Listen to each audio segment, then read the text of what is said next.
যে ওলাই গ'ল, সেইটো তেখেতৰ জীৱনৰ এটা টাৰ্ণিং পইণ্ট। আৰু তাত এই হেৰি গোলাঘাটৰ এজন তেওঁৰ নাম নেওগ, প্ৰবীণ নেওগ, তেওঁ লিখিছে আলোক বৰাৰ লগত 100 টকাত এখন মালবাহী গাড়ী ক্ৰয় কৰিছিল, 100 টকা, আৰু সেইখন সময়মতে তেওঁ পৰিশোধ কৰিছিল। সেইটো এটা ব্যৱসায়িক কেৰিয়াৰ, এটা বিশ্বস্ত হোৱাৰ এটা ডাঙৰ। আৰু এটা লিখিছিল যে তেখেতে হিচাপ পত্ৰৰ যিটো লিখাৰ ব্যৱস্থা, সেইটো তেওঁ এই কামিনী মহন্তৰ পাই দিছে। গুজৰাটীবিলাকৰ এটা কথা আছে, কৰিকা হিচাপ লাখোকা বকচিচ, মানে ব্যৱসায়ত কৰিটোলৈকে হিচাপ কৰিবা, কিন্তু তুমি যদি কাৰোবাক দান দিব খুজিছা 1 লাখ টকা দি দিবা, কোনো কথা নাই, দান দিব খুজিলে, কিন্তু এনেই ব্যৱসায়ত তুমি কাকো পইচা নিদিবা। গতিকে কৰিকা হিচাপ, যিয়ে হিচাপ শুদ্ধকৈ ৰাখিব পাৰে, ভালকৈ ৰাখিব পাৰে, তেওঁ ব্যৱসায়ত আগুৱাই যায়, আগবাঢ়ি যায়। লক্ষী সৰস্বতী লক্ষী তেখেতৰ হেৰি কৰে, গতিকে এইটো অৱস্থাৰে তেওঁ কৰিছিল। আৰু তেওঁ তাত লিখিছে দ্বাৰিকানাথ হাজৰিকাৰ পেট্ৰল পাম্পটো যে এটা হেৰি অৱস্থাৰ পৰা কামিনী মহন্তই ভাল কৰিছে, সেই কথাটো তেখেতে লিখিছে। এতিয়া বাকী ইয়ালৈ অহাৰ পিছৰ কথাখিনি আমি দেখিছোঁ, এটা পেট্ৰল ডিপু খোলাৰ পিছত তেখেতে কেনেকৈ অগ্ৰসৰ হৈ গৈ আছে, আৰু তাৰপিছত তেওঁৰ পুত্ৰ আৰু পৰিয়ালে কেনেধৰণে চলাইছে। আমাৰ অসমীয়া মানুহৰ আটাইতকৈ দুৰ্ভাগ্যজনক কথা হ'ল যে ছেকেণ্ড জেনেৰেশ্যনত ব্যৱসায়টো মাৰ খাই যায়। ফাৰ্ষ্ট জেনেৰেশ্যনটো ঠিকেই থাকে, ছেকেণ্ড জেনেৰেশ্যন বা থাৰ্ড জেনেৰেশ্যন কি হয়, সেই গতিটো লৰচৰ হৈ যায়, তাৰ ফলত ব্যৱসায় কেতিয়াবা পৰি যায়। তেনেকুৱা এটা ব্যৱসায় মই আৰু এজন মানুহৰ কথা দেখিছোঁ, আমাৰ বদন দাইৰ কথা, বদন শৰ্মা। বদন দাই 1942 চনত কৰিডৰ চাৰিআলিত দোকান আৰম্ভ কৰিছিল, কৰি তাত দেখিলে তাত নহ'ব, তাৰপিছত নলদলৈ গ'ল, তাত 48 চনত দোকান আৰম্ভ কৰিলে। প্ৰথমে দোকানে গৈছিল। আজিও এই কামিনী মহন্তৰ পুত্ৰ নৱকমলে সুন্দৰভাৱে তেখেতৰ ব্যৱসায় আগুৱাই লৈ গৈছে। এইটো এটা ডাঙৰ কৃতিত্ব।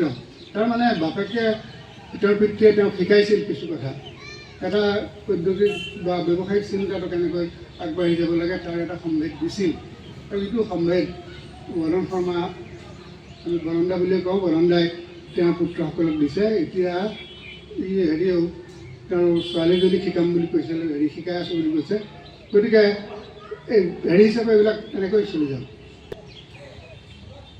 পৰিতলত বিশেষকৈ ব্যৱসায়টো কেনেকৈ আৰম্ভ হৈছে, এতিয়া 1911 চাবৰ যিটো গেজেটীয়া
নৱপ্ৰদীপ মহন্তই এখন চেলেঙৰে আদৰণি জনাইছে।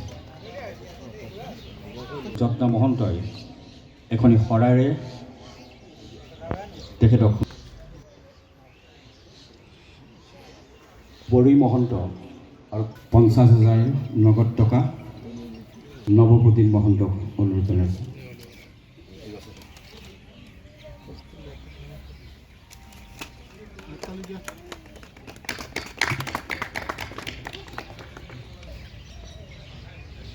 কাবুল্য মহন্তক কামিনী মহন্তদেৱৰ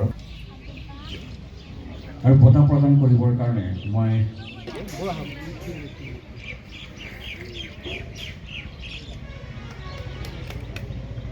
সকলোৰে হৈ এখনি শৰাইৰে সম্বৰ্ধনা যাচিবলৈ অনুৰোধ জনাম। আমি তেখেতলৈ যুগুত কৰা সাহিত্যিক গুণলৈ আমাৰ সম্বৰ্ধনা জনাবলৈ ইয়াত কামিনী মহন্ত স্মৃতি সমিতি কৈদুল কলিয়াবৰ নগাঁও অসম সম্বৰ্ধনা পত্ৰ সমিতিবাসক শ্ৰীযুত বুবুল বৰা প্ৰতিষ্ঠাপক কাৰ্যনিৰ্বাহক সদস্য কামিনী মহন্ত স্মৃতি ৰক্ষা সমিতি কৈদুল কলিয়াবৰ আমাৰ শ্ৰদ্ধা গ্ৰহণ কৰিব। কলিয়াবৰৰ সমাজ জীৱনৰ এগৰাকী নমস্য ব্যক্তি হিচাপে আপোনাক সশ্ৰদ্ধ প্ৰণিপাত জনালোঁ।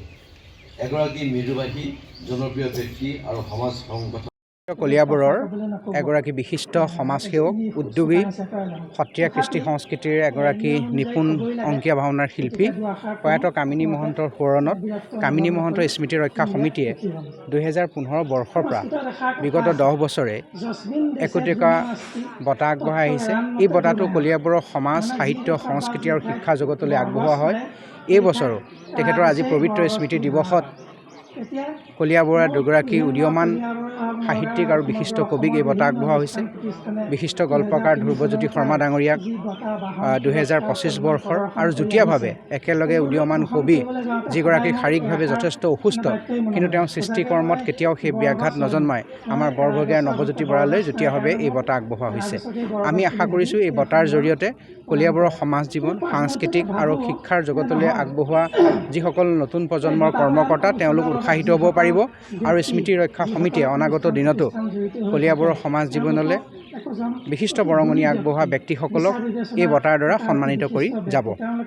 ভাল লাগিলে আৰু সকলোকে জনাইছোঁ সেইটো ভাল লাগিলে চবৰে সহায় সেইটোৱে ভাল লাগিছে মানে